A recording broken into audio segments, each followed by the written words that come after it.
I didn't notice at first. The office was still quiet, the kind of quiet that belongs to early morning before ambition wakes up. My coffee was half warm, the city outside still gray, and I was thinking about a small fix I needed to push to the Helios framework before the weekly sync. It was supposed to be an ordinary Monday. It was not. The screen blinked once. Then my dashboard disappeared. A flat, empty gray spread across the monitor, erasing everything I had opened. In the middle of it appeared a single sentence. Access revoked by administrator, Celeste Vaughn. For a few seconds I didn't understand what I was looking at. I refreshed the page.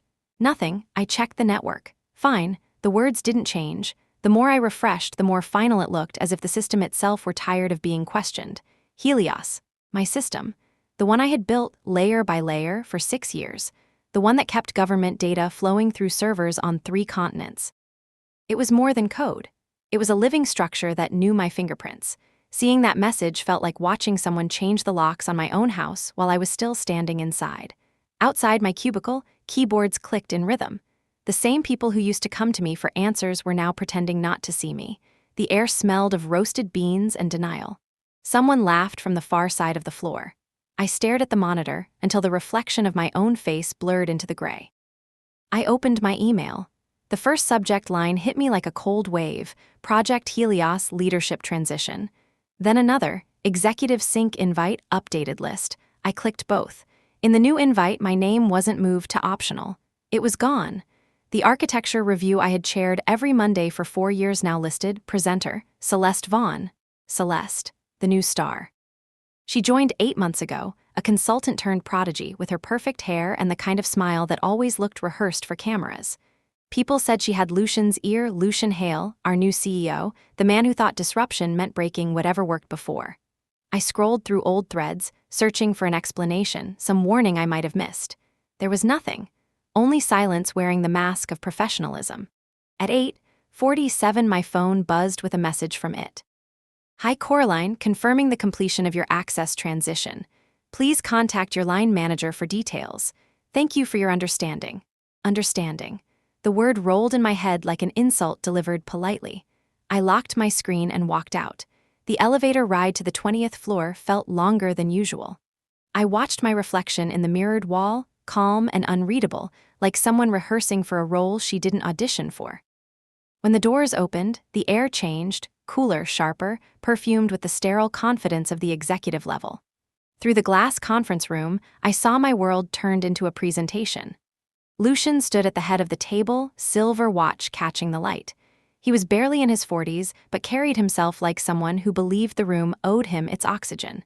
Beside him sat Celeste, pointing at the screen with a laser pen. My architecture diagrams glowed behind her, the same ones I finished 2 weeks ago. The title slide read Helios 2, A Vision for Modern Infrastructure. I stayed by the door. My name wasn't on any of it. Lucian was speaking, smooth and performative. We're moving beyond legacy frameworks, he said. Our goal is transformation, not maintenance. Legacy, that word again. Around the table, heads nodded in practiced agreement. None of them looked my way. Celeste spoke next. Our new structure simplifies compliance while improving scalability. We've identified key inefficiencies that can be optimized. I felt the floor tilt. Those phrases were mine, copy-pasted from my report. She even kept my formatting. A few of the younger developers shifted in their seats. One of them, Marcus, glanced at me through the glass. His eyes widened, then dropped back to his laptop. I could almost hear the thought running through his head, she's not supposed to be here. When the applause began, I turned away. Back at my desk, the hum of the monitors felt heavier than before. I tried to log into my private repository, the one I used for maintenance scripts and backups. To my surprise, it still worked. I opened the security log and let the data roll down the screen, thousands of entries, each one a heartbeat of the system. Then I saw it. User, Celeste V. 0212 AM, access granted, architect credentials. She had used my digital signature. Impossible unless someone gave it to her. My pulse steadied instead of rising. I had been in this world long enough to know panic was useless. I saved a copy of the logs to an encrypted folder that lived far outside Apexion's servers. A habit I'd formed years ago, not out of paranoia but necessity. In the corner of the room, a cleaning robot glided past, humming softly. For a strange moment, the sound reminded me of the nights I spent here when Helios was still an experiment running on borrowed servers and caffeine. I used to talk to the machines then. They were better company than the executives upstairs. Now the system that knew my hands had been taken from me. At 9:02, the fluorescent lights flickered, a power test scheduled automatically every Monday. I had written that routine. Every flicker was a small reminder that even in exile, my code was still pulsing through the veins of this place. Another email arrived, from Human Resources this time. Dear Coraline, following structural adjustments, your workstation will be moved to sublevel 3 effective immediately. Please report there by noon.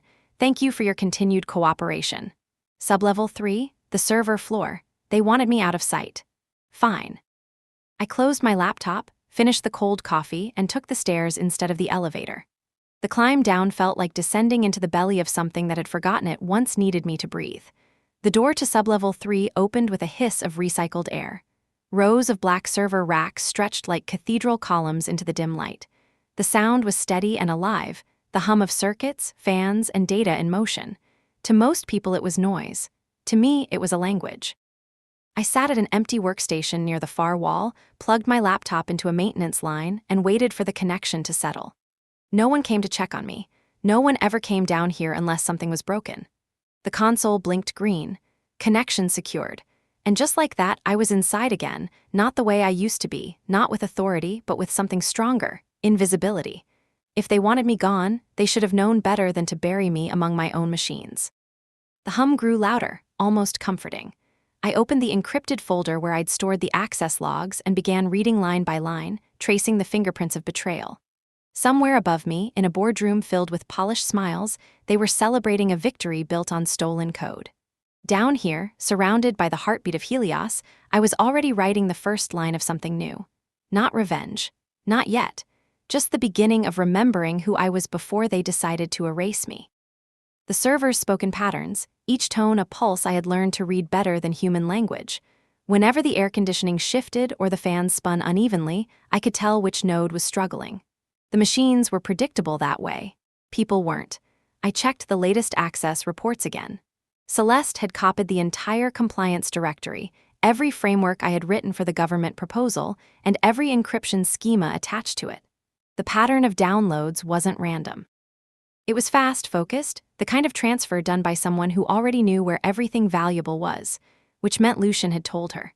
I leaned back in the chair. Above me, the pipes groaned softly as the building exhaled.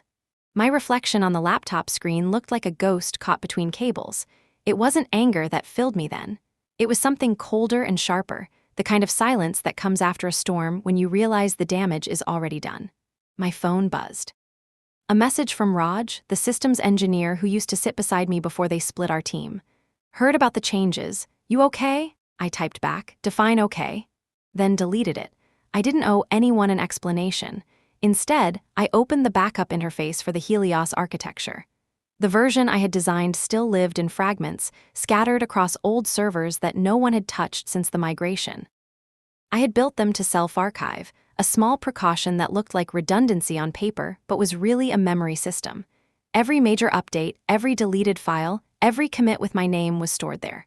My digital fingerprints. When Lucian first promoted me to architect, he'd called me the spine of Apexion. I remember thinking how strange it was to be called a spine when the body can stand without ever seeing it. Now I understood. A spine is the first thing they break when they want to paralyze you.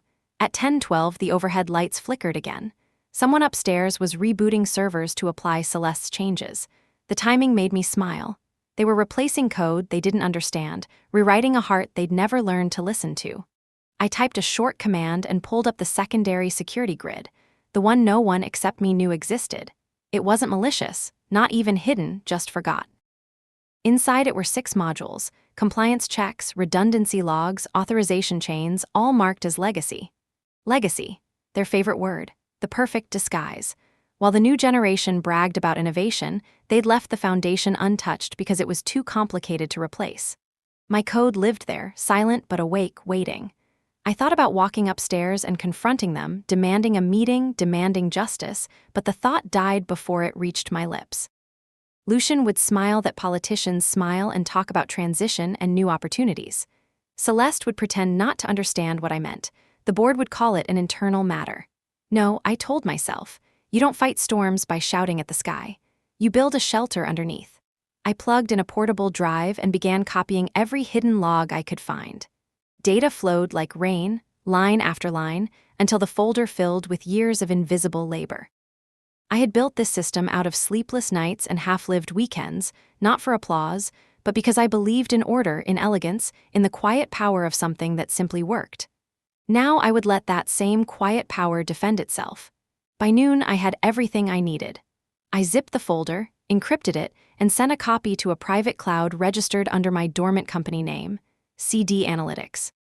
The company I had once dreamed of turning into a consulting firm before Lucian convinced me to merge my work into Apexion for stability. Funny word, stability, it always means someone else's control. The message confirming the upload appeared on the screen. Transfer completed.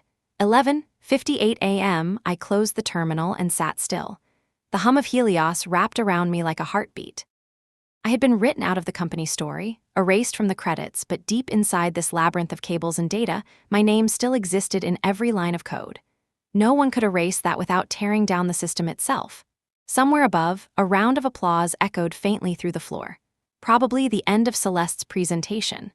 I pictured her in that sleek suit, thanking the room for their support, while Lucian looked at her the way men look at power they think they created. The noise faded. The servers kept humming. I whispered to them, half to myself, half to the metal walls. Don't worry, I built you to survive anyone. Then I opened my notebook and began to plan. Not revenge, not yet, just recovery of data, of ownership of myself. Step 1, trace every credential transfer in the past month. Step 2, document all unauthorized logins. Step 3, find the clause in my old contract that no one else remembered. I had written that clause 3 years ago during a compliance overhaul. A single paragraph buried in the intellectual property agreement, granting perpetual authorization rights to the original architect of the Helios framework. Me. It was small, almost decorative, something Lucian had signed without reading because I'd told him it was a legal requirement for government audits. If they had touched that clause, the system would know. I felt the pulse of possibility return, subtle but undeniable, like a light flickering behind a locked door. At 12:30, I packed up my laptop and walked toward the elevator, the sound of servers fading behind me. The hallway above was bright, too bright after hours underground. People moved around me with polite smiles, unaware that beneath their feet something ancient and loyal was still awake. In the cafeteria, I bought another coffee. It tasted burnt, but it kept my hands busy. Celeste passed by on her way to the executive wing. She didn't see me. She was laughing into her phone, the easy laughter of someone who believes she's already won. I watched her reflection disappear in the polished wall and thought how delicate victory looks when you know the foundation is starting to crack. That night, long after the office emptied, I stayed on sublevel 3. The only light came from the monitors, a soft ocean blue glow washing over the cables in my hands. I wasn't sure what tomorrow would bring.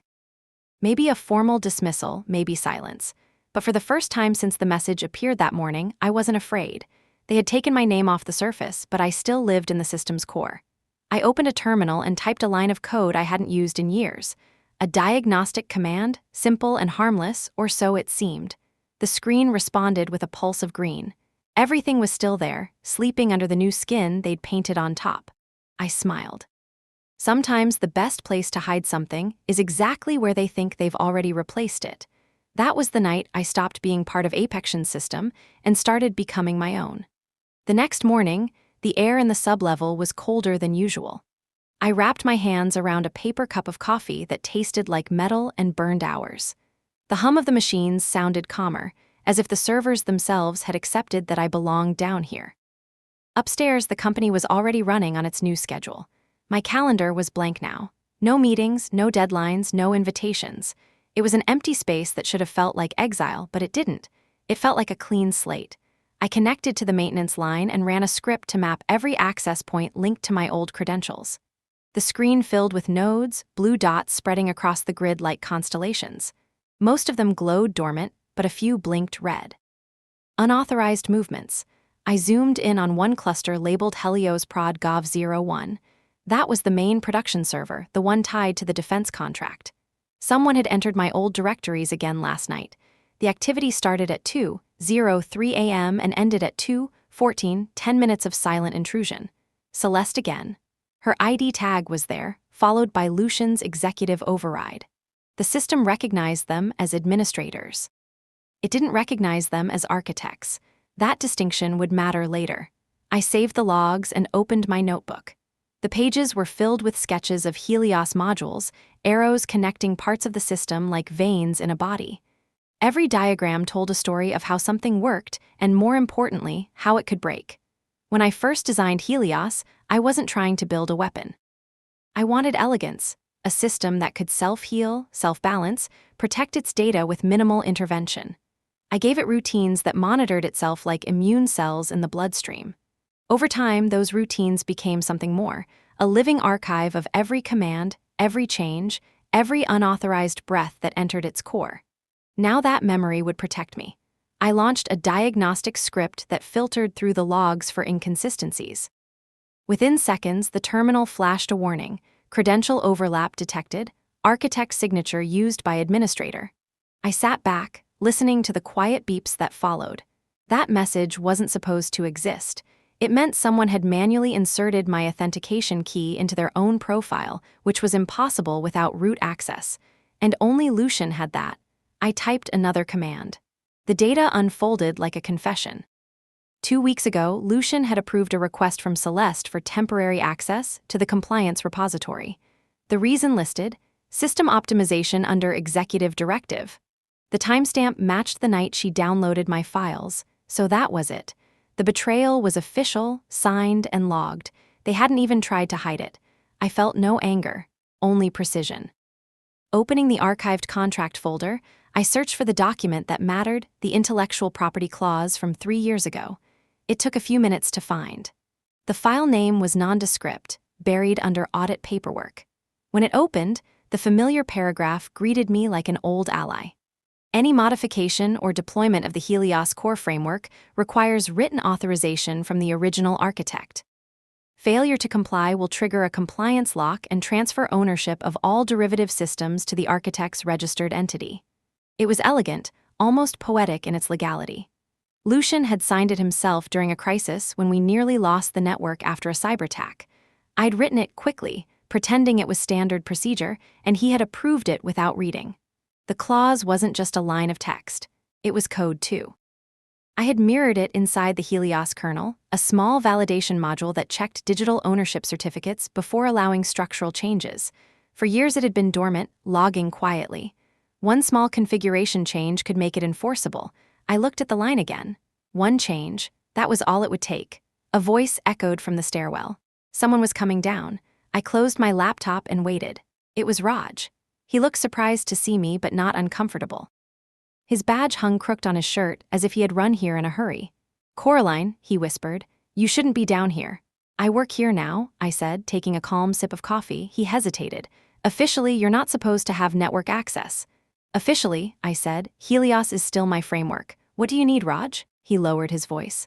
"Celeste asked for admin-level access to the core. She said it was authorized by Lucian. The ticket was approved in 4 minutes. Normally that takes 3 days. Did you grant it?" "I had to, it came from the top." But he looked around the server room as if the racks could hear him. "She doesn't know what she's doing. Yesterday she asked me why we need redundancy nodes if everything's stored in the cloud." I smiled. "Of course she did." Raj looked nervous. "What's going on, Coraline? People upstairs are saying you're stepping down." "I am," I said, "just not in the direction they expect." He frowned. "You're planning something, aren't you?" "I'm planning to protect what I built." Before he could ask more, his phone buzzed. He glanced at it and turned pale. "Lucian's calling an all-hands meeting in 10 minutes, something about system ownership alignment." "Go," I said, "don't be late." When he left, I reopened my laptop. The line of code for the validation module blinked on screen. My cursor hovered over the word log only. I replaced it with enforce. The change took less than a second. Helios now required authorization from the original architect for any core modification. Without it, the system would quietly enter compliance lockdown, freezing changes until the rightful owner verified the request. It wasn't sabotage. It was protection. Legal, clean, absolute. I saved the configuration and sat back, breathing in the cold, recycled air. The servers hummed, oblivious to the shift that had just taken place inside them. Upstairs, they were preparing for a meeting about ownership. Down here, ownership had already been decided. The elevator chimed faintly through the concrete walls. My reflection in the screen looked steadier than it had in months. For the first time since my name vanished, I didn't feel erased. I felt invisible by design. By the time Raj's footsteps faded up the stairwell, the server room had settled back into its usual rhythm, the quiet percussion of fans, the constant pulse of light blinking across the racks. I stayed seated, letting the stillness sink into my bones. The change I had just made would take a few minutes to propagate through the system. There was no turning back now. On the monitor, lines of data flickered like breathing. Helios was recalibrating, checking every dependency and module for certification. I watched the process run, each confirmation ping sounding like a heartbeat. No alarms, no visible disturbance. From the outside, it would look the same. But inside, everything had shifted. I opened another terminal window and set the monitor to mirror network activity. The feed showed hundreds of requests flowing in from the upper floors, Celeste's team pushing updates, Lucian's assistants uploading new documentation. Each request passed through the ownership check I just activated. Each one left a small mark in the compliance log, a timestamp that said attempted modification without architect authorization. Every record was now evidence. The beauty of Helios had always been its transparency. I built it to see everything, every whisper of data, every hand that tried to touch it. They thought that meant control. It meant memory. At 9:41 a.m., I received my first ping from the monitoring system. Warning, unauthorized core edit attempted. Access denied. I clicked the alert. The user tag was Celeste V. She had tried to rewrite the core service key. Probably her attempt to remove my old metadata from the project header. I smiled. The system had simply refused. Seconds later, a second alert appeared. User, Elhale Executive Override. Result, denied. That one made me exhale. Lucian had stepped in personally. His golden key couldn't open the lock anymore. I leaned back in the chair, hands clasped behind my head. The irony tasted sweet. For months, they'd called me legacy. Outdated, replaceable. But now the so-called innovators were locked out of their own future. Still, I needed to stay careful.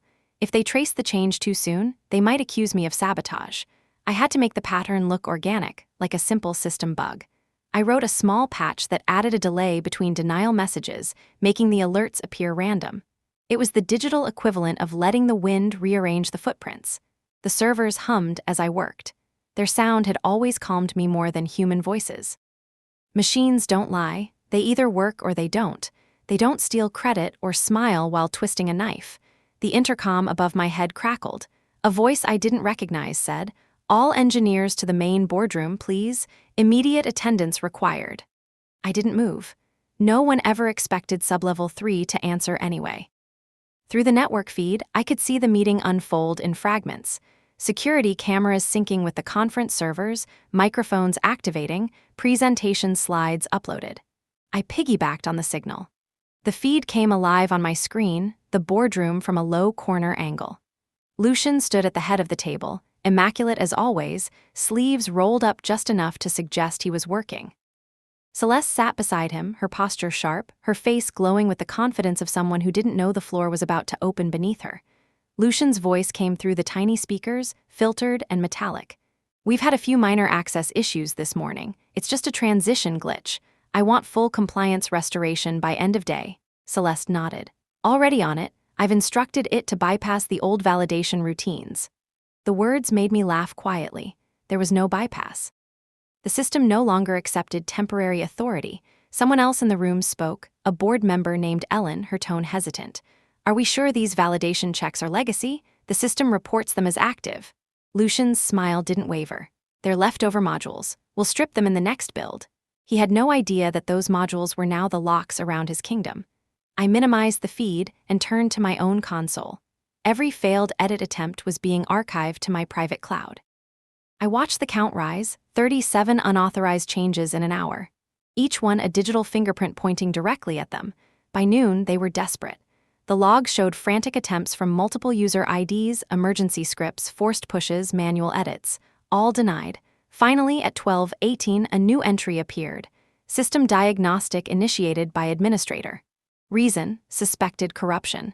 So they thought Helios was broken. Perfect. I took a short walk down the narrow corridor behind the racks, stretching my legs. The metallic floor vibrated faintly beneath my steps. The servers whispered like a living forest. I had spent so much of my life here that their rhythm had become my pulse. In one corner of the room stood a small maintenance cabinet.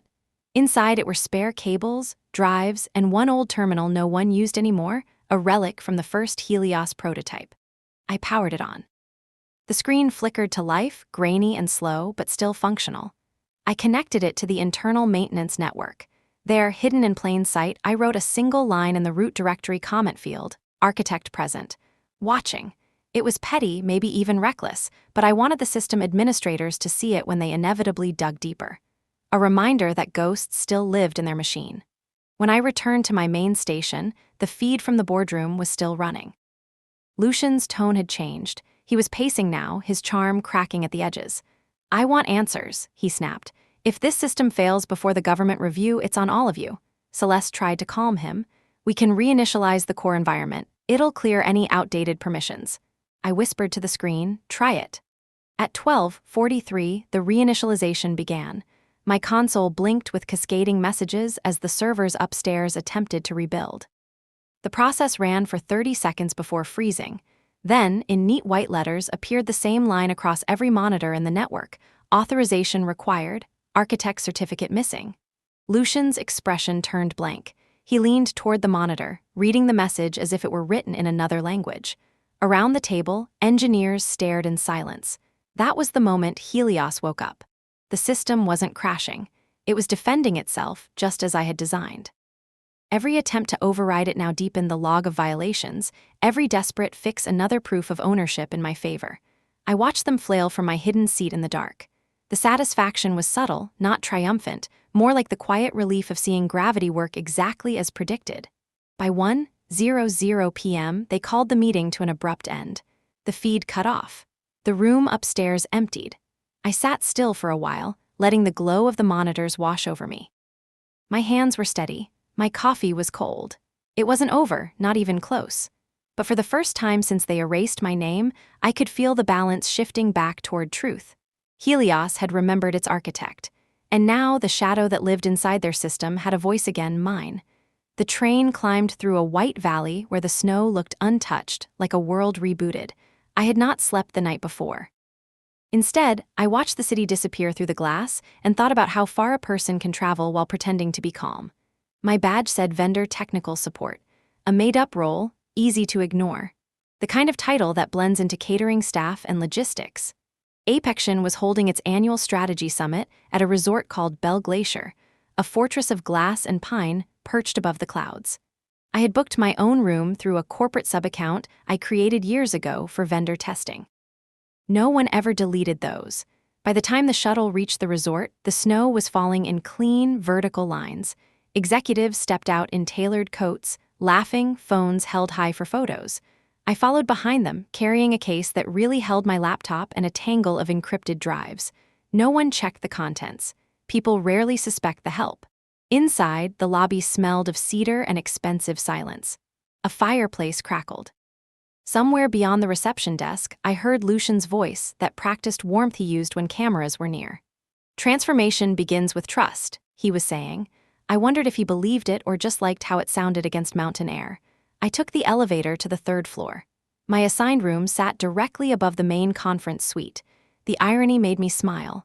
I unpacked slowly, set up my laptop by the window, and connected to the resort network. Within minutes, I found the conference channel, the one used for live note-sharing and slide syncs. Accessing it was almost too easy. Corporate vanity always valued convenience over security. Through the floor, muffled voices drifted up, laughter, glasses clinking, someone playing a short jazz loop on a portable speaker. The summit had begun. At 8 p.m., I slipped out to the hallway and followed the sound of conversation toward the executive lounge. The doors were half open. Lucian sat near the fire, his sleeves rolled up, a glass of something amber in his hand. Celeste was beside him, wearing a pale suit that made her look like she belonged to the Dacre. Around them, a few board members lounged in armchairs, their faces glowing with the soft arrogance of people who think they are untouchable. I stayed in the shadow near the service corridor, close enough to hear. Lucian's voice carried easily. "The government contract is ours to lose. We just need a smooth presentation next week." No surprises. Celeste leaned closer, smiling. I've already restructured the demo environment. The old validation routines won't interfere this time. Old validation routines? She meant my locks, someone chuckled. And our legacy architect, what's she doing these days? Lucian's answer was casual, almost bored. Relocated. We'll offer a severance package soon. She'll take it. People like her always do. I felt the words land somewhere deep and quiet inside me. Not anger, clarity. Celeste tilted her head, lowering her voice just enough that I had to step closer. We should also register the revised framework under Apexion IP Holdings before the demo. Once it's signed, the ownership history resets. There it was. The plan. A legal erasure disguised as modernization. Lucian nodded. Handle it before Tuesday. After that, she's irrelevant. A burst of laughter followed, the kind meant to show confidence, not joy. I slipped back into the corridor, heartbeat steady, mind already working through timelines. They were going to re-register Helios under a shell company before the government review. Once that happened, the clause in my contract would be meaningless, unless the system itself disagreed. Back in my room, I turned off the lights and opened my laptop. Snow pressed against the window, making the room glow faintly blue. The resort network connected easily to the corporate VPN. From there, I tunneled into Helios. The system greeted me with a quiet pulse of green. My code was still alive, the validation running exactly as I'd left it. Every unauthorized touch from Lucian's team was neatly cataloged.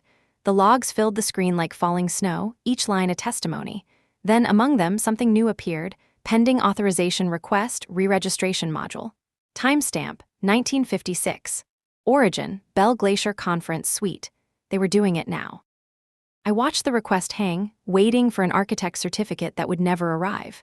After 20 seconds, it timed out, marking a failure. A soft chime signaled that the event had been archived in the compliance ledger. Evidence number 1. I exhaled, slow and deliberate.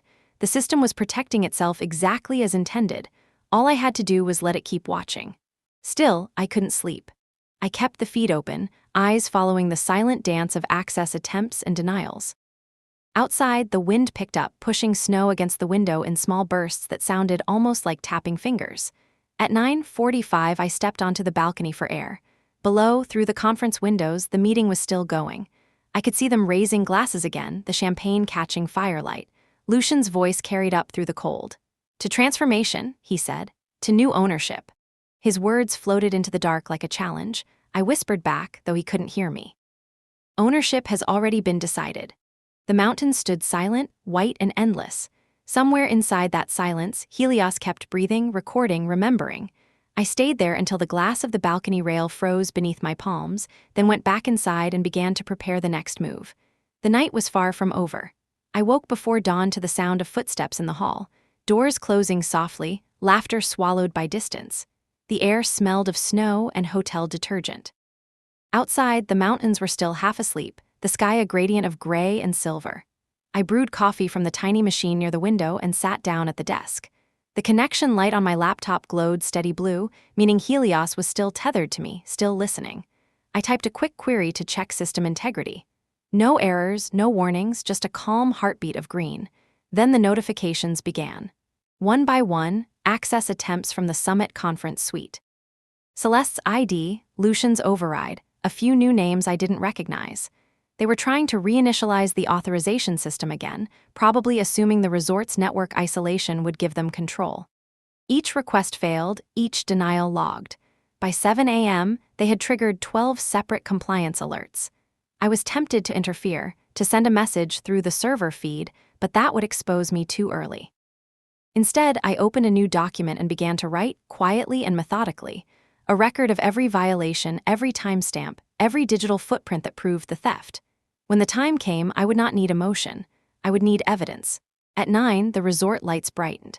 Staff wheeled in trays of breakfast to the conference suite below. I could hear faint chatter, plates clinking. I packed my laptop into a slim black case, slipped on a badge labeled Technical Liaison, and headed downstairs. The main hall opened into glass walls overlooking the valley. Snow kept falling in slow spirals, each flake drifting like static on an old screen. I moved past clusters of executives who didn't even glance my way. Their attention belonged to Lucian and Celeste, who were setting up for the morning session. Lucian looked sharp, practiced, his confidence rebuilt overnight. Celeste stood beside the projector, checking her slides. The first one glowed on the screen: Apexion Helios, a new era. My code, my architecture, my name erased. Again, I walked to the back of the room, pretending to check the Wi-Fi router. The projector cable ran along the floor near my foot. From this angle, I could see Celeste's laptop screen reflected faintly in the window glass. She was opening the Helios dashboard for the demo. I recognized the sequence of commands instantly, my sequence. She had memorized my routine. Lucian began his speech. Ladies and gentlemen, Apexion Systems stands at the edge of a new transformation. Today, we redefine what infrastructure means for the future of government and defense. His words were polished, hollow. He had said the same thing in London, in Tokyo, at every conference where someone else had done the real work. Celeste clicked to the next slide. Our new modular framework will simplify compliance while maintaining complete transparency. I wanted to laugh. Transparency. She had stolen something she didn't understand. A soft chime echoed from her laptop. She frowned, trying to hide it. Another chime. She tapped a few keys. The screen froze for half a second, then unfroze. She smiled quickly, hoping no one had noticed. But I had. The system had just refused her first live modification. She didn't even know it. Lucian continued talking, waving a hand toward the screen. The Helios 2 initiative will position Apexion as the leader in next-generation defense infrastructure. My hand tightened around the cable in my pocket. I felt the faint vibration of the servers connecting through the resort network, the quiet rhythm of Helios checking, verifying, remembering. They thought they were showing strength. All I saw was fragility disguised as performance. After the session, Lucian and Celeste left the hall with a small group of board members. I followed at a distance. They moved toward the lounge, away from the main crowd, their voices sharp but hushed. Lucian spoke first. "It's still asking for an architect certificate. What the hell does that mean?" Celeste sounded defensive. "It's a remnant from the old system. We can disable it once we have full registration authority." "Then do it," he said. "Before Tuesday. I don't want that clause anywhere near the presentation." Clause, the word lingered like static, so they knew it existed even if they didn't understand it. They reached the elevator. Before the doors closed, Celeste said, "Don't worry, Lucian, she's gone. Legacy people never fight back." The doors shut, cutting off the echo of her confidence. I stayed there for a moment, the taste of cold air on my tongue. It wasn't anger that I felt. It was something purer, like the stillness before thunder. Back in my room, I opened my laptop again. The logs confirmed what I had overheard: multiple failed reauthorization attempts, all tagged with their user IDs. Proof accumulating quietly like snow outside the window. Then I noticed something new, a warning line in red. Alert, architect entity flagged as inactive. Source, corporate legal sync. I froze, that wasn't possible. The system was pulling information from the corporate registry, which meant someone, probably Celeste, had already begun the legal process of dissolving my old company, CD Analytics. If they succeeded, the ownership clause would collapse. My entire protection would vanish. For a moment, the room seemed to narrow, air thinning against the glass. The snow outside blurred, and I saw my own reflection faintly over it, a ghost caught between worlds again. So that was their final move, not just stealing the code, but erasing the architect herself. I closed my eyes, steadying my breath. This wasn't defeat. It was the G letter 1E3I M letter 1EDF twist, the illusion of loss I had to let them believe. They thought they were one step ahead. Let them. Because the real architecture of Helios wasn't registered in any database. It lived inside the system itself, coded to recognize me not by a company name, but by a cryptographic pattern in my own key, the one I carried in a small drive in my bag. As long as that key existed, so did I. I opened the encryption tool and checked the token. Still active. Still valid. The snow outside fell heavier, muting everything. I imagined the executives downstairs celebrating the paperwork they believed would bury me. I imagined Lucian signing forms, Celeste drafting new documents. They were busy writing fiction. Meanwhile, I was already preparing the truth. That night before leaving the resort, I plugged my laptop into the maintenance console in the service corridor. The connection light turned green. I entered a short command, one I had written years ago for emergencies only. Protocol D. Standby mode armed. The system accepted the input with a single soft beep. Helios was now watching, waiting, and ready. I shut the lid and walked out into the cold, snow creaking beneath my boots. The sky above the mountains was almost white, the color of paper before ink. By the time the train carried me down the valley the next morning, Apexion believed I was gone for good. They had no idea the ghosts they erased had already written their ending. The city looked polished from above, the kind of shine that comes before a storm. From the taxi window, Glass towers reflected a washed-out sunrise over Washington, D.C. The government building where Apexion would present Helios was already wrapped in security barricades and banners that read innovation for national resilience. I hadn't planned to come here, not physically, but watching from a distance never suited me. I stepped out near the side entrance with the morning crowd. The badge around my neck said Technical Liaison, Apexion Systems. The same trick as before, just more expensive paper and a newer logo. Inside the security gate, everything smelled like cold metal and expensive nerves. The auditorium was large enough to swallow hundreds of people. Rows of officials, analysts, and journalists filled the seats. On stage, the Helios demo unit sat under a curtain of LED light, humming softly, pretending to be harmless. Lucian stood near the podium, surrounded by assistants. He looked perfectly at ease, his smile practiced, his tie the exact color of authority. Celeste hovered nearby, flipping through slides on a tablet. Her expression was calm but tight around the edges. I took a seat halfway up the aisle. From here I could see the stage and the command booth in the back, where engineers monitored the network feed. I plugged a small adapter into the auxiliary port beneath my chair, an old access point used for live translations. The signal blinked green, connecting to the internal presentation network. I was inside. On my laptop, a narrow terminal window opened, HELOSDMP public version. This was the demo environment, a copy of the real system meant to impress officials without showing classified data. What they didn't know was that it was still tethered to the main architecture for live metrics. If the core recognized an unauthorized state, even the demo would reflect it. The lights dimmed. Lucian took the stage. "Ladies and gentlemen," he began, his voice amplified and confident, "Helios represents the future of secure, transparent data management. Today, we are proud to present its capabilities to the Department of Homeland Infrastructure." Applause filled the room. Cameras flashed. The rhythm of performance had begun. Celeste stepped forward, her heels echoing against the polished floor. "Our new modular core enables real-time compliance across multi-agency systems," she said. "For demonstration, I'll execute a live simulation of the data verification process." I watched the feed on my laptop. She logged into the demo console. Her fingers moved quickly, the way mine used to when I believed speed meant control. She initiated the simulation. On the main screen, the Helios interface appeared, glowing white and blue. Data blocks rotated in slow motion, lines of code streaming down like rainfall. The audience murmured in appreciation. Lucian smiled, turning slightly toward the crowd. "This, ladies and gentlemen, is innovation in motion." Then the screen flickered, just once, barely noticeable. Celeste froze. The flicker returned longer this time, and the projection changed color from white to red. Across the interface appeared a single line of text: "Authorization required, architect certificate missing." The room went quiet. Celeste typed something, tried again. The same message flashed back, brighter now. Lucian's smile faltered.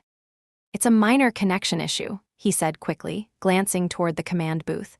"We'll fix it in a moment." The engineers behind the booth began moving frantically. I saw them exchanging worried looks, checking diagnostics, rerouting connections. The demo feed on my laptop showed the truth. The system wasn't offline. It was rejecting them. The validation module I'd armed at the summit had now reached full enforcement. Helios had detected unauthorized code embedded in the presentation build, Celeste's version, their stolen edits. To the public feed, it looked like a glitch. To me, it looked like justice. I opened a private console and watched the logs pour in. Each denial carried a signature: user ID, timestamp, reason. Every one of them listed the same cause: architect mismatch. On stage, Celeste's hands trembled slightly as she tried another command. The projector blinked again, then displayed a new message, one I had added long ago as a diagnostic note, but that now read like prophecy. "System integrity preserved. Unauthorized alteration blocked." The crowd shifted uneasily. Journalists started whispering. Someone raised a phone to film. Lucian stepped closer to Celeste, his voice low but sharp. "Fix it." "I'm trying," she said. Her voice cracked on the second word. Behind them, a faint hum echoed through the speakers. The servers linked to the demo were recalibrating, running their compliance scan. I could see the status bar crawl slowly across the screen, each segment another nail in their performance. I leaned back, calm, invisible, just another face in the audience. My heart didn't race. It slowed, steady, almost synchronized with the progress bar. Lucian turned to the audience again, smiling too hard. "We seem to be experiencing a temporary delay." Helios is performing a real-time verification check, an excellent example of its security protocols at work. Laughter rippled through the room, polite but uneasy. Celeste kept typing, whispering under her breath. Then, suddenly, the screen went black. A moment later, text appeared in white, compliance module locked, awaiting architect verification. The microphone picked up her small gasp. That was the moment the performance died. I closed the laptop and watched her stare at the screen, helpless, the way I once stared at mine the morning my name disappeared. Except this time, she didn't understand what was happening. She thought it was failure. It was truth catching up. Security staff whispered into radios. The project director from the government side leaned toward his assistant, frowning. Cameras were still recording, capturing every second of the implosion. Lucian stepped to the mic again, his voice tightening. "We'll pause for a technical review." He gestured to Celeste and they left the stage together, faces pale under the LED lights. I stayed seated, listening to the quiet ripple of confusion spreading through the crowd. Then I gathered my bag and walked out the side door. In the hallway, I could hear their raised voices through the wall. "What the hell happened?" Lucian snapped. Celeste sounded desperate. "It shouldn't do that. I checked the permissions myself." Lucian's reply was almost a growl. "Then explain why the system is asking for her." Silence.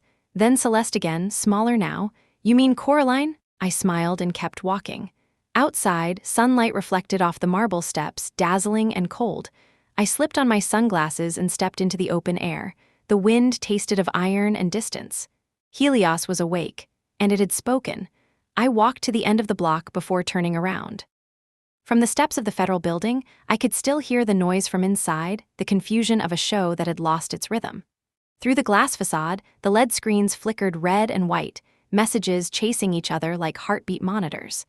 Reporters clustered near the entrance, phones raised, hungry for a quote that no one would give. I stood among them for a moment, a stranger among stories. They would never know I was the author of the silence that had just filled that hall. A black car stopped in front of the building. Lucian and Celeste stepped out of the side entrance, surrounded by aides and security. Their faces were polished masks now, the kind that hide panic beneath professionalism. Lucian kept his jaw tight, his eyes sweeping the crowd as though searching for a culprit he couldn't name. I stayed where I was, hidden in plain sight. Inside the building, the meeting had shifted from public to private. Apexion executives gathered in the glass conference room, their reflections doubling in the walls, all of them talking at once. I slipped into the lobby cafe across the street. From there, I could see their silhouettes, their gestures sharp and quick. I opened my laptop and connected to the secure feed I'd left running on the presentation network. The system had logged every command they'd issued since the failure. All of them denied. Then came a new one, stamped emergency override level executive. The result, unauthorized. The words looked beautiful in their simplicity. I sipped my coffee and waited. The city moved around me in slow motion, cars passing, pedestrians talking about the tech meltdown, headlines blooming on digital boards. Apexion system failure during federal demo. Security glitch halts presentation. Government review delayed pending investigation. Every version of the story carried the same undercurrent, uncertainty. In a world built on data, uncertainty was death. Across the street, Lucian's reflection caught my eye again. He was on the phone, pacing. His expression had cracked. Celeste sat a few feet away, shoulders slumped, her tablet dark. She looked smaller than I remembered, like a student caught reading from the wrong notes. I couldn't hear them, but I didn't need to. The logs told me enough. They were trying to roll back the system to an earlier build, the one before I activated the enforcement module. It would fail. I had layered the architecture to treat any rollback as tampering. Then, at 11:42 a.m., a new alert appeared on my screen. Manual connection detected user Elhail attempting direct core access. Lucian was desperate. He had gone past the engineers and taken control himself. The feed showed him typing commands straight into the terminal from his laptop in that glass room, a man trying to break down a door he didn't understand. The next message came seconds later, attempt blocked, compliance violation logged, initiating protective mode. Helios had decided to defend itself. The lights in the conference room flickered. I saw it happen even from across the street, the sudden drop in brightness, the alarmed faces turning toward the monitors. Then every screen in the room went dark. For a heartbeat, the whole building seemed to hold its breath. I closed my laptop. I didn't need to watch anymore. This was not destruction. It was containment. Helios wasn't crashing. It was sealing itself from the inside, preserving integrity until the rightful certificate returned. The system was following the same principle I'd written years ago, during one long night when I thought about what humans did to truth. If they corrupt you, freeze. If they erase your name, remember it quietly. I walked outside. The sunlight had turned sharper, the air electric with gossip. Reporters were already broadcasting live. Their words blurred into one another, phrases like data breach, ownership conflict, contract suspension. I could have stopped to listen, but the noise didn't matter. The outcome was already set. My phone buzzed. A message from an unknown number: "We need to talk." Now, Lucian, of course, I deleted the message. Another one arrived immediately. "You don't understand what you've done." I smiled. He was wrong. I understood perfectly. The third message came slower. "Come to the Apexion offices. Let's settle this before the review board does." He was bargaining already. The man who once called me legacy now wanted negotiation. I didn't reply. Instead, I opened my encrypted drive and reviewed the evidence, the access logs, the override attempts, the automated recordings of every denial. Together, they formed a timeline too precise to argue against. A shadow fell across my table. I looked up. Raj stood there, out of breath, his coat half-buttoned. "You're here," he said softly. "Apparently." He sat down. "They're panicking. Lucian thinks the system was sabotaged. He's threatening to sue whoever was responsible." "Let him." Raj hesitated. "You know they'll try to drag your name into this." I shrugged. "My name's not in their system anymore, remember?" He exhaled, torn between loyalty and fear. "You're really doing this, aren't you?" "I'm not doing anything," I said. "I built a system that follows the rules. They're the ones trying to rewrite them." He stared at me for a long time, then nodded slowly. "If you need a witness, I saw everything. The timestamps, the override attempts, I'll testify." That made me pause. "You'd risk that?" He gave a small, tired smile. "I'd rather work for someone who still believes in truth than someone who only believes in ownership." For a moment, the noise outside faded. The city felt suspended between breaths, as if waiting for something to break. I packed my laptop and stood. "Keep your head down, Raj. This is going to get louder before it gets quiet." As I left the cafe, I caught one last glimpse of the Apexion building. Police cars had begun to arrive. Government officials in dark suits entered the lobby. Through the glass, I could still see Lucian's reflection pacing, trapped in a room of his own making. The signal had been sent. Helios wasn't just a system anymore. It was a mirror. And everyone who looked into it was starting to see what they really were. I walked away through the midday crowd, the sound of sirens fading behind me, knowing that the next move wouldn't happen in secret. The reckoning had already begun. When I arrived at Apexion's headquarters, the lobby was a study in panic disguised as procedure. Security guards stood by the elevators with clipboards instead of guns, their eyes darting between phones and the people who used to walk through this building without being questioned. The company logo above the reception desk glowed too bright, like it was trying to outshine the rumors now eating through the city. The receptionist recognized me before she remembered she shouldn't. For a heartbeat, her face softened, then the training returned. "I'm sorry, Ms. Doyle, but you're not on the access list." "I know," I said. "You can tell Lucian I'm here anyway." Her fingers hovered over the phone like it might burn her. "He's in a meeting." "I'm aware." I waited while she whispered into the receiver. The call lasted less than 10 seconds. She didn't look up at me when she hung up. "He says he'll give you 5 minutes." I smiled. "That will be plenty." The elevator carried me to the 21st floor. The air smelled like polished metal and old arguments. When the doors opened, the boardroom at the end of the hall gleamed through glass walls. Inside, the directors sat in a line of gray suits, a small army of compliance officers and lawyers on either side. Celeste was there too, eyes fixed on the table. Her confidence had drained out of her like color from a photograph. Lucian stood near the window, phone in hand, his reflection stretched across the skyline. When he saw me, he didn't move, just said, "You have a lot of explaining to do." I walked to the far end of the table and set my laptop down. "That makes 2 of us." One of the lawyers started to speak, but Lucian raised a hand. "Everyone out." His tone didn't invite discussion. Chairs scraped against the floor as the room emptied. Only Celeste stayed, too stunned or too guilty to move. When the door clicked shut behind the last person, silence took its place. Lucian turned, arms crossed. "You've humiliated this company. You've jeopardized a government contract worth hundreds of millions." I met his eyes. "You did that the moment you tried to steal something that wasn't yours." His voice sharpened. "Helios belongs to Apexion. It was built under our roof." "It was built under my hands," I said, "and you know it." Celeste finally looked up. "You can't prove ownership," she whispered. "We've already filed the transfer papers." I opened the laptop. The screen filled with the logs I'd been saving for weeks, timestamps, credentials, system denials, each one glowing like a pulse. You should have learned by now that Helios doesn't lie. Lucian leaned closer, reading the lines that scrolled past. His jaw tightened. What is this? History, I said. The kind your lawyers can't rewrite.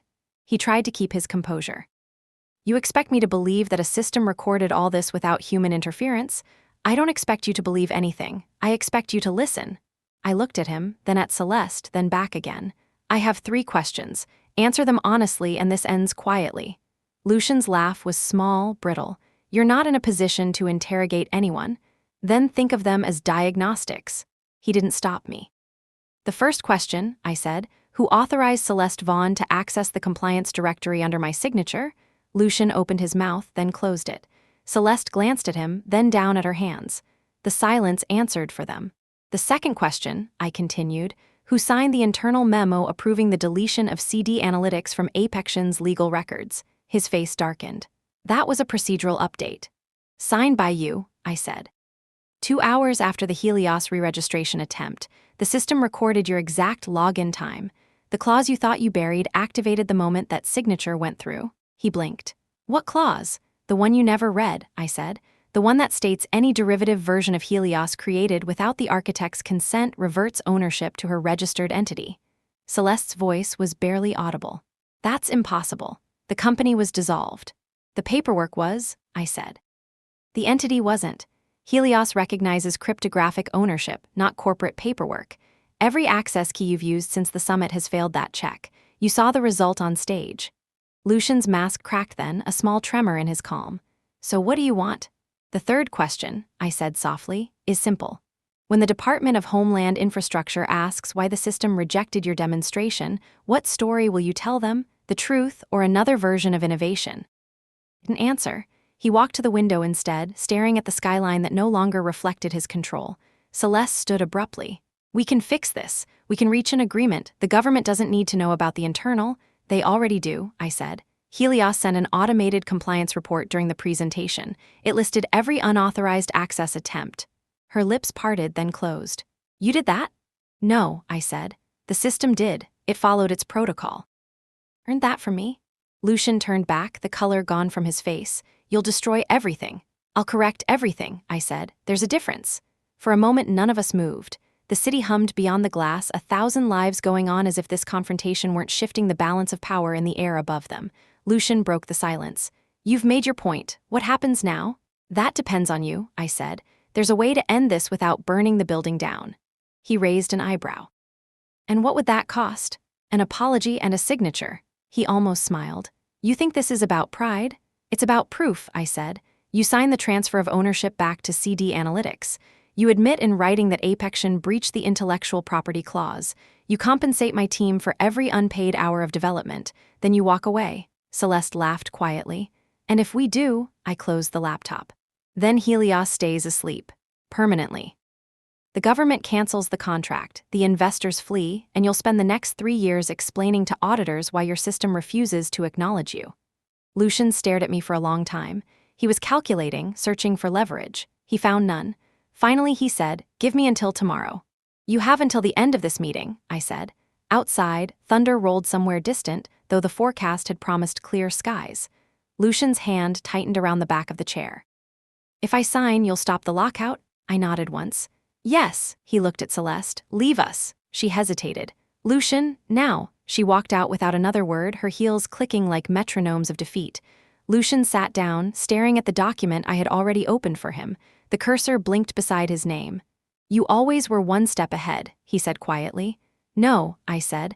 I just never forgot who wrote the first line of code. He signed. Lucian's signature appeared on the screen, a small, slanted scrawl that looked more like surrender than consent. I saved the document before he could change his mind and sent a duplicate copy to my encrypted drive. The cursor blinked once, then the system confirmed the upload. Ownership transfer acknowledged. He leaned back, rubbing his temple. You think this fixes it? The board will fight you. The investors will drag you through court. I closed the laptop. They can try. But the system won't care who yells louder. His eyes sharpened. You programmed it to do this, didn't you? To shut down, to make me crawl back here. I programmed it to protect itself, I said.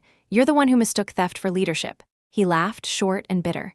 You could have been at the top with us, Coraline. I offered you a seat. You offered me silence, I said, a title that meant nothing while someone else spoke my work into microphones.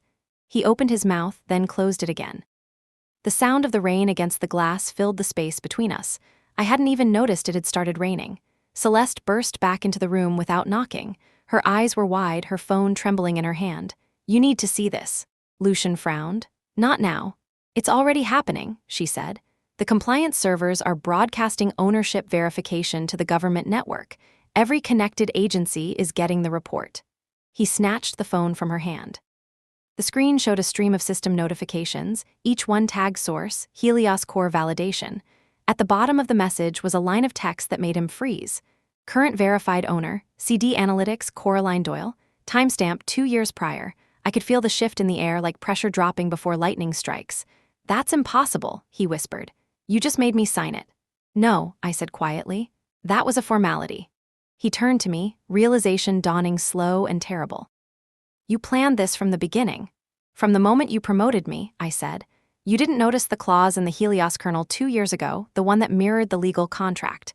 Every version of Helios you've built since then has carried my signature embedded in its validation key. It's not a copy, Lucian. It's a lineage. You didn't steal my system. You inherited it.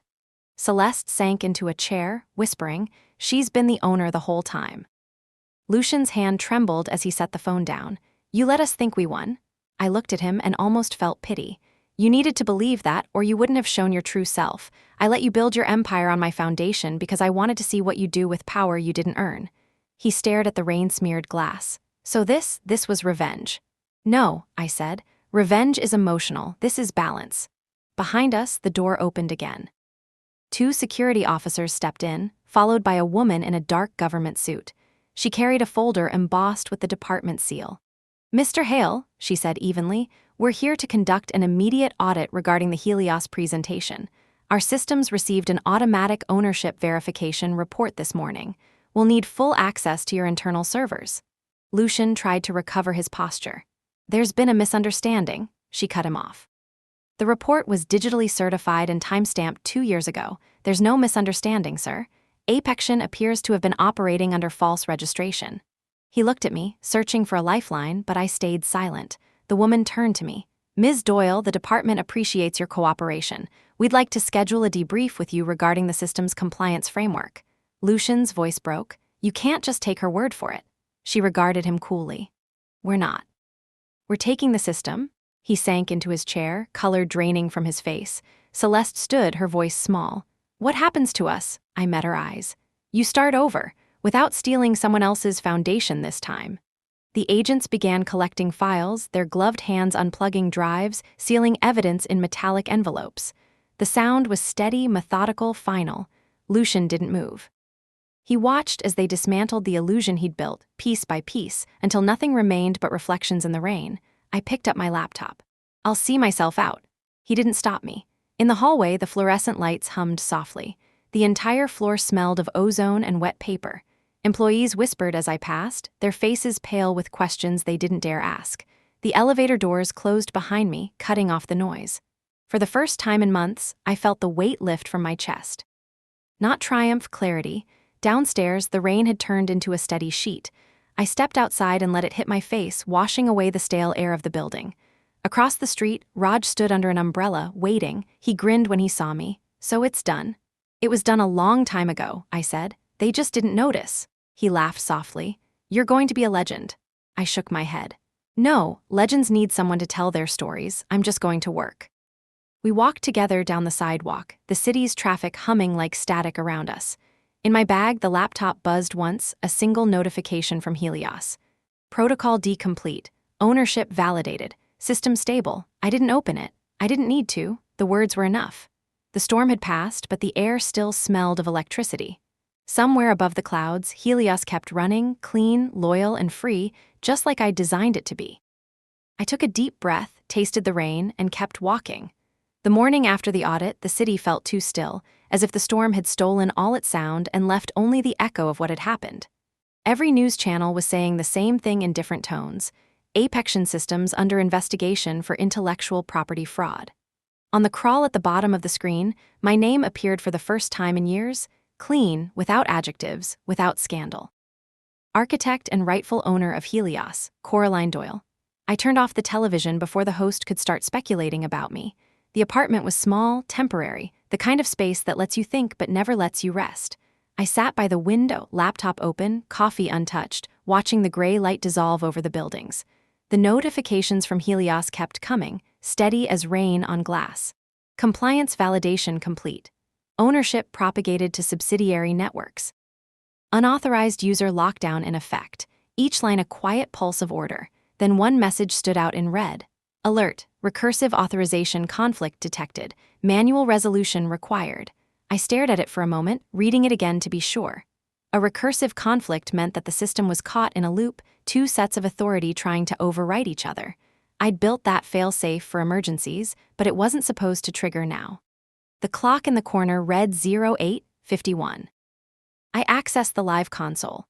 Deep inside the network, a new process was running under the Apexion administrative key.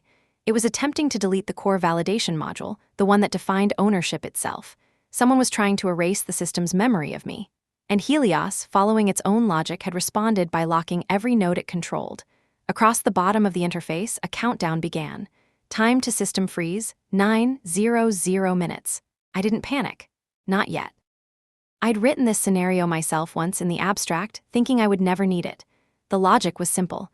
If conflicting ownership commands were detected, Helios would enter collapse mode, freezing all data to prevent corruption. Once that happened, the entire infrastructure, government servers, civilian data hubs, Apexion's private network, would go dark. I checked the process origin. The command came from Apexion headquarters. Lucian, of course. The man couldn't accept defeat even when it was carved into the system. I opened the secure comm line Raj had set up for emergencies. He answered on the second ring, his voice rough with sleep. Coraline, I saw the red alert. What's happening? Lucian's trying to wipe the validation module. Helios detected conflicting authority and started the collapse protocol. How long do we have? I glanced at the clock. 8 minutes. Jesus. If it freezes, the entire federal network goes with it. I know. Can you stop it? I hesitated. Maybe, but only from inside the primary core. You mean the Apexion data center? Exactly, he cursed softly. That place is crawling with investigators right now. I'm not worried about them, I said. I'm worried about the system deciding I'm part of the conflict. He understood instantly. Because you triggered the protocol yourself years ago. Exactly, to protect it from me too. There was a pause on the line. Then what happens if it doesn't recognize you? Then it locks me out along with everyone else. I grabbed my coat and headed for the door. Raj, patch me into the mainframe once I'm on site. If we can prove the Apexion key initiated the deletion, the system might release control back to me. He exhaled hard. Where are you? On my way to finish what I started. The taxi ride across the city was a blur of noise and flashing lights. Government vehicles surrounded Apexion's building, their sirens muted but their presence loud enough to make the air hum. I flashed my clearance badge at the gate and pushed through before anyone could stop me. Inside, the lobby was chaos. Agents shouting orders, engineers huddled around screens, reporters trying to film from behind security lines. I moved past them all, heading for the sub-level access, the same elevator that once carried me to the place they'd tried to bury me. As the doors closed, I saw Lucian across the lobby, arguing with an agent, his voice muffled behind the glass. He looked smaller now, stripped of his stage and applause. For a moment our eyes met. I didn't stop. The elevator dropped fast, the hum of the machinery vibrating through my ribs. I opened the laptop and reconnected to Helios. The countdown had reached 4:57. The interface glowed pale blue, flickering as if unsure whether to breathe or stop breathing entirely. The main console waited for my command. Enter architect key for manual override. I reached into my pocket and pulled out the small drive, the same one that carried the cryptographic pattern Helios recognized as me. My fingers trembled only slightly as I slid it into the port. The system scanned it. Authenticating, conflict detected, secondary authorization in progress. I whispered to the screen, "Come on, remember me?" Raj's voice crackled through the earpiece. "I'm in the perimeter feed." The Apexion admin key is still active. Lucian must have triggered a recursive deletion to erase your registry. How much time? 4 minutes. Cut his connection if you can. I'm trying, but the command's buried behind encrypted layers. The screen pulsed red. Warning, core integrity failure imminent. Freeze threshold 75%. I typed faster. The code scrolled across the screen like rain, every line an old friend returning for one last conversation. Helios, I whispered, you were built to protect truth. You know who I am. The system paused. Then a new line appeared, verifying legacy architect certificate. Raj's voice returned, louder now. I've isolated Lucian's terminal. You'll have a window of 30 seconds before the network resets. Then that's all I need. The screen flashed again. Authentication pending. Time remaining, 0300. I overrode the confirmation algorithm manually, forcing it to check the hidden registry inside the compliance clause.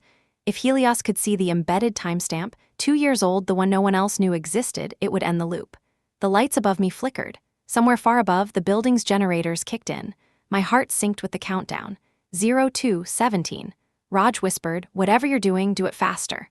I'm talking to it, I said. He didn't answer. There was nothing to say. I typed one final command, the same phrase I'd used years ago to initialize the system the first time. Run Origin Coraline. The screen froze. The clock hit 0100. Then, a soft tone different from the alarms echoed through the room. Legacy identity confirmed, architect verified. System conflict resolution in progress. I exhaled, the air sharp in my lungs. The red warning faded, replaced by a slow, steady green pulse. Raj's laugh came through the line, wild with relief. You did it, the freeze is reversing, it's stabilizing. Not yet, I said. Wait for the confirmation. The seconds crawled. Then the final message appeared, core collapse aborted, system restored, compliance restored, ownership preserved. The timer vanished. The hum of the servers softened into equilibrium. I leaned back against the wall, eyes closed, the sound of my heartbeat finally out of sync with the alarms. Coraline, Raj said quietly, the whole city just came back online. You saved them. I smiled faintly. No, Helios saved itself. I just reminded it who it was. The intercom above me clicked on. A voice echoed from the control floor, one of the agents, panicked but relieved. System integrity verified. The network stabilizing. Whatever she did, it worked. I closed the laptop and pulled the drive free. The metal was warm, almost like skin. Then I looked at the countdown clock still burned into my memory. 9 minutes that could have erased the world we built. 9 minutes that told me how close creation and destruction could sit side by side. When I stepped out of the elevator back into the light, the storm had broken and the city was breathing again. The rain had stopped by the time I reached the street again. Water still streamed along the edges of the pavement, carrying fragments of paper and light down into the drains. The air smelled clean, electric, as if the storm had rinsed the city of its illusions. Outside Apexion's glass tower, agents spoke in low tones beside their vehicles, their breath visible in the damp morning air. Reporters stood behind barriers, waving microphones, asking the same question over and over, what happened to Helios? No one answered. I walked past them unnoticed, just another figure in a long coat leaving the scene. The building behind me was no longer the empire it had pretended to be. Inside, half the servers had shut down for audit, entire floors sealed under investigation orders. The rest would follow soon enough. Raj caught up with me halfway down the block, his hair plastered to his forehead, his expression a mix of disbelief and admiration. You stopped it, he said, breathless. Every feed's coming back online. Government networks, hospitals, traffic systems, all green again. You actually did it. It was close, I said. Too close. He laughed softly. I watched the logs update in real time. The moment your key validated, it was like watching the system exhale. You know what that means, right? You're officially the woman who saved the digital backbone of the country. I didn't save it, I said. I just reminded it what integrity feels like. We crossed the street, stopping under the awning of a cafe that was just opening for the day. Through the window, the television above the counter flashed a live broadcast. The anchor's voice was calm, reverent.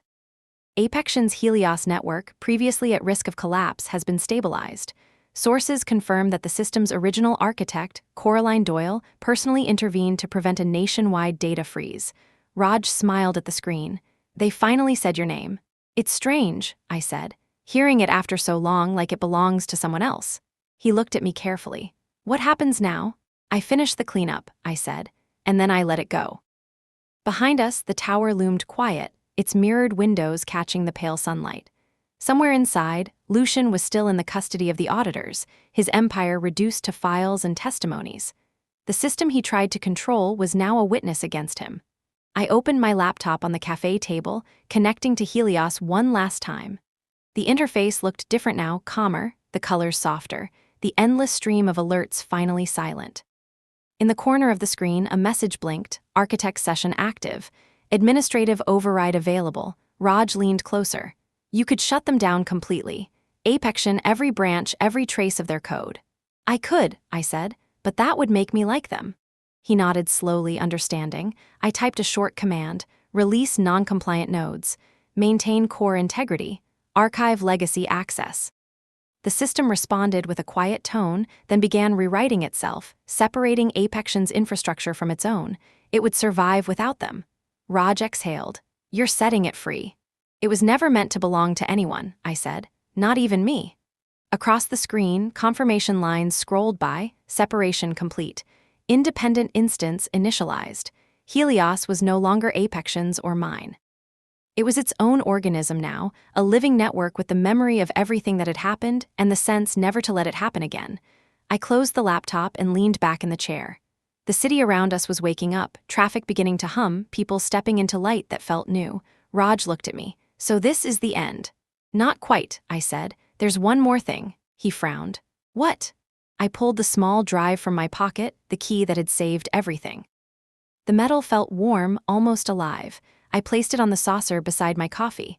I'm deleting the original signature tonight. Once it's gone, there won't be a backdoor anymore. No one will have control. Not even you, he said softly. Especially not me. He looked down at the drive, then back at me. You're sure? I smiled. I built Helios to protect truth, not to depend on its creator. It's time it learned to stand alone. Outside, the clouds were breaking apart. The sun caught the wet streets, turning them to glass. I watched the reflection of the tower fade from the puddles until it looked like it had never been there at all. Raj lifted his cup. To endings, then? To beginnings, I said. When he left, I sat for a while longer, listening to the quiet rhythm of the city returning to itself. The small drive lay on the table between my hands, gleaming faintly in the light. I thought of the years it represented, the nights of code, the betrayal, the silence, the storm. Then I stood, paid for the coffee, and walked to the edge of the river. The water was high, fast, still carrying the weight of the rain. I held the drive above it for a moment, felt its small gravity in my palm, then let it fall. It disappeared with barely a splash. For a second, the ripples shimmered like circuitry under the surface, then vanished into the current. My phone vibrated once. A final message from Helios, Protocol D, complete. System autonomous. Goodbye, architect. I smiled, whispering to no one, goodbye, Helios. The river kept moving. The city kept breathing. And for the first time in a very long time, I did too. The morning light in Zurich felt like a clean sheet.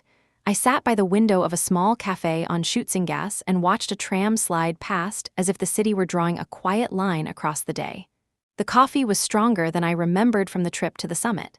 Maybe I had changed more than the place. I opened my laptop because habit is older than victory, and there it was at the top of the inbox, an email with a seal that still made my pulse shift. Contract award notification, Department of Homeland Infrastructure. Primary vendor for systems stabilization and compliance architecture. Recipient, CD Analytics. Status, approved. The confirmation arrived without fanfare. No phone call, no stage, just a line of text with the weight of a door opening. I read it twice, then folded the laptop slightly as if I could keep the moment warm for later. A student at the next table asked the barista for sugar in textbook German. Someone set a glass on the counter, and the sound rang like a small bell. Life was doing what it always does, moving forward without looking for permission. I had rented a tiny office the day before. It used to be a picture framing shop, all white walls and grooves in the floor where heavy tables had stood for years. The landlord handed me the keys and wished me luck in that careful Swiss way, a smile tucked inside a sentence. There was nothing inside but a desk, a chair, and a window that looked across a courtyard of balconies with plants that did not mind the cold. I placed my old ID card in the top drawer, not because I needed it, but because it reminded me that names can be removed from doors and still survive in the work. The phone vibrated. A message from the government liaison who had sat through the audit with a face that never raised its voice. She wrote that their team would prefer an independent architecture roadmap rather than a rebranded Helios. She asked if I could propose a plan within a week. I told her yes, but added a condition. The new framework would belong to the public that funded it. No secret owners. No private claims hidden in footnotes. She replied with one word that felt larger than it looked. Agreed. Outside the window, a young man stood under an awning and studied a flyer for a design workshop. He had the look of someone who had been told to be brilliant on a deadline. I recognized the angle of his shoulders. He came into the cafe a minute later, glanced around, then stopped near my table when he noticed the sticker on my laptop.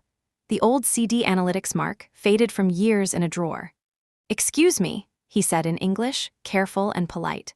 "Are you Coraline Doyle?" There was a time I would have kept my head down. Today I nodded. He introduced himself as Elias, a junior engineer from a small firm near Owerlicken, and he said the sentence people say when they are both brave and nervous at once. "I read about what you did. I wanted to say thank you. We talked about work. Not the scandal and not the video clips and not the breathless headlines. We talked about the way systems should speak to each other without lying." He asked how to survive in a room where someone else takes your words and sells them back to you with your name removed. I told him the truth I had learned the hard way. Choose work that can stand in daylight. Write everything down. Keep copies of the moments when the system tells the truth. Remember that patience is a form of velocity. He smiled like a person trying on a coat that finally fits. When he asked if CD Analytics was hiring, I told him not yet. Then I wrote my email on a napkin and said soon. When he left, I opened a new document and named it the way I name files when I do not trust myself to forget. First stone. The cursor blinked in the corner like a small lighthouse. I began to sketch the outline of a framework that would not belong to any one company, not a copy of Helios, something lighter and clearer. A living network that assumed good faith but defended truth the way a heartbeat defends a body. I wrote the first rule in a single line that made me feel steadier than any contract. No architecture is stronger than the ethics of its author. The second entry in my day was a visit to a shop that sold office furniture rescued from old companies. Rows of chairs with different histories. Tables with scratches where decisions had been made at midnight. I chose a plain desk and a lamp with a pull chain that clicked like a soft yes. The owner asked what kind of work I did. I said infrastructure. He laughed and said that was a good word for a life. Back at the office, I put the lamp on the desk and drew the blinds halfway. The room felt like a held breath. I powered on the laptop and opened the last message from Helios, the one I had not deleted even after the river. Protocol complete. System autonomous. Goodbye, architect. I read it again without regret. People think release is a kind of loss. It is not. Release is a form of trust that your work will keep its promises even when you are not there to defend it. In the late afternoon, I walked to the lake. The air had that clean edge that makes sound travel farther. A woman threw bread to a ring of patient swans. A child in a bright hat counted each bird out loud and then started over. I stood at the water and let myself be ordinary. No camera, no headline, just a person who once wrote a line of code that learned to live on its own. My phone buzzed again. Raj. A photo arrived without a caption. It showed the old server corridor on sublevel 3, dark and quiet, with a small note taped to the maintenance console. Architect present. Watching. I felt the tug in my chest that comes when the past waves from a long window. I typed a single reply. Time to build something that does not need a watcher. On the walk back, I bought a cheap notebook with a plain cover. I wrote 3 sentences on the first page, the only mission statement I would allow. Build for clarity. Protect the public. Teach the next hands to do both better than you did. I locked the office at dusk and stood for a moment in the courtyard. Someone above me watered a row of green plants with careful care. A bicycle bell rang on the street. The sky held its last strip of blue like a ribbon across the rooftops. Back at the cafe, the barista wiped the counter and asked if the day had been good. I said it had been honest. She nodded as if that were better than good. When I returned to the window seat, the tram passed again. The driver lifted a hand toward someone on the platform, a small, ordinary kindness. I opened the laptop and looked at the blank part of the page where the new architecture would begin. I could hear the quiet in my own voice as I whispered the name of the first module. Not Helios. That belonged to the past. This would be called Lumen, for the measure of light, because light does not argue. It reveals. I wrote until the cafe closed. I wrote until the lines felt like steps on a path that had been waiting for me since the first time I stayed up all night to make a machine tell the truth. When I finally closed the laptop, the glass of the door showed my reflection and the city behind it. Not the legend people wanted to invent. Not the ghost the company tried to bury. Just Coraline, holding a small beginning that did not need an audience to be real. On the second morning, I took the tram without a destination and let it carry me through streets that still felt borrowed. The city slid by in tidy frames. A baker dusted sugar on a tray. Two cyclists nodded to each other at a light as if they shared a secret. I got off near the river and walked along the quay until the air turned thin with cold. A gull balanced on a mooring ring and watched the water as if waiting for a sentence to finish. My phone buzzed. The liaison had sent a schedule for the first working session. 3 agencies, 2 auditors, 1 public interest group. I read the names and felt the familiar prickle of old impatience, the kind that comes when too many people want to steer a ship they have never built. Then I reminded myself that this was the point. If the new framework belonged to the public, it had to be built with their hands near the plans. Back at the office, I found Elias waiting on the steps with a paper bag and a smile he tried to keep professional. He had brought a small plant with green leaves like coins. "For luck," he said, and held it out as if passing a torch. I unlocked the door and let him in and showed him the desk I had set up beside the window. He placed the plant there with a care that looked like respect and not decoration. Then we worked. We sketched the spine of Lumen on sticky notes and then replaced the notes with actual code when the ideas held. We argued about naming conventions and laughed at how quickly old habits return when a blank page dares us to be better. We drew a line across the whiteboard that said public contract verification and underlined it twice. I told him stories about mistakes I had made when I was his age, and he listened without trying to win. When we finished the first module, he leaned back and looked at the screen the way a person looks at a map that finally shows the road they meant to take all along. At noon, the landlord stopped by to fix a stubborn window latch. He peered in at the cables and the lamp and the plant and said the place looked alive now. I said it felt that way. He told me the last tenant had left a safe in the basement and asked if I wanted it. I said yes without thinking why. Later, when the safe sat open on the floor with nothing inside but a small envelope of spare keys, I understood. Blank storage is a promise. You only keep what you intend to protect. News from the old world kept floating in like leaves that find a way under a door. Lucian resigned before evening. The board accepted without ceremony. A formal statement used the word transition as if it could carry the weight of what had actually happened. Celeste released a note to the press that sounded like a letter to a future version of herself who might forgive the one who wrote it. I did not answer when a reporter asked for a comment. The story was over for me. What mattered now was to build something that taught a better lesson than punishment ever could. In the afternoon, the liaison arrived with 2 colleagues. They wore the careful expressions of people who have seen more ambition than truth. We sat at the small table while the kettle clicked and filled the room with the polite sound of water finding its shape. I showed them a diagram that looked like a city grid. Every street ended in a public square. Every square had a ledger that could not be edited without leaving a light. They asked questions I wanted them to ask. Who audits the auditor? Who owns the update? Who speaks for the user who does not know how to speak? I answered with the only protection I trust. Every decision must leave a trail that a citizen can follow without a guide. They left at dusk with an outline and a promise to return in a week with comments that would try to break what we had drawn. I thanked them for that in advance. Systems that cannot survive questions should not hold power. When the door closed, I stood in the quiet and listened to the hum of 2 laptops and 1 small plant making more oxygen than seemed possible. The old ID card in the drawer clicked against the wood when the building settled, and I almost laughed. Some ghosts have good timing. I slid the drawer open and looked at the photo of a younger version of me who thought being indispensable was the same as being safe. I touched the edge of the card and let it rest where it was. A message from Raj arrived with a short video attached.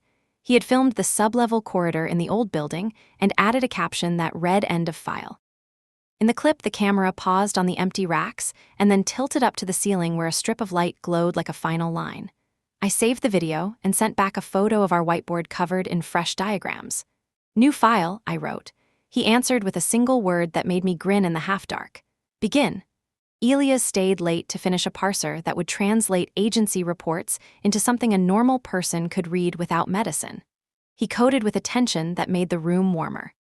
When he left, he turned off the lamp and then turned it back on because he said the place should not fall asleep while it was trying to learn. After he was gone, I paced the room and felt the tiredness arrive like a friend who knows when to stop talking. I opened the window a little wider and let the cold come in to do what it does best. Clarify. I dreamed of water that night. Not the river and not the sea, but a clean current of numbers moving from hand to hand without dissolving into noise. I woke before the alarm and walked to the office while the streetlights were still practicing being stars. The plant had turned a shade deeper, as if it approved of our plan. I made tea and sat at the desk and read the award letter again, just to prove the world could still surprise me without asking a price. On the third day, a package arrived with no return address. Inside was a book about the history of public works and a note that said this is all infrastructure too. The handwriting was clean and not quite familiar. I thought of Celeste and then did not. People are not footnotes in each other's lives unless we decide to reduce them to that. Maybe the note was from a stranger who saw the story and wanted to tilt it toward a better road. I placed the book on the shelf and told myself to earn it. By the end of the week, the first Lumen prototype ran in a window beside the lake. It did not look like much to anyone else. A small dashboard with a few steady lines and a button that asked for permission before it asked for data. But I knew what it meant. It meant the machine had a conscience baked into its bones. The screen reflected the water and my face at once, and for the first time the two images did not argue. I walked outside without my coat and stood where the wind could remind me that I was human and not a story someone else was telling. A child skated a small circle on a patch of ice that did not seem large enough to support that much joy. His mother watched with the calm of someone who knows how to let the world happen without wrapping it in warnings. I took a breath that tasted of iron and winter and arrival. When I returned to the office, I wrote the last line of the first specification and sat very still. The room held its breath with me. Then I pressed save and felt something inside me do the same. Not relief and not victory. Something quieter. Continuity. Before I closed for the night, I sent one message to the liaison. The subject line read sunlight. The body contained a single paragraph that described how Lumen would publish every change in a format that a student could read and a grandmother could print. I added a sentence that said technology should not require translation to be trustworthy. The reply came 5 minutes later from a different address than before. It said thank you for remembering who this is for. I locked the door and stood in the courtyard until the sky lost its last blue. Somewhere a radio played a song that did not know me and did not need to. I smiled at the thought and walked toward the tram stop with the ease of a person who has stopped looking over her shoulder. When the car arrived, the driver lifted a hand toward me the way he had on the first day. I lifted mine back and stepped on board. The city moved. The lights along the river made a quiet constellation. In the glass, I saw my reflection ride beside me, and for once it kept pace. Tomorrow, I would meet a room full of people who wanted a system that did not lie. Tomorrow, I would draw squares and streets and name the places where light would live. Tonight, I let the wheels hum me forward and said the name of the new framework under my breath like a promise. Lumen, a measure of light. Enough to see by, enough to share.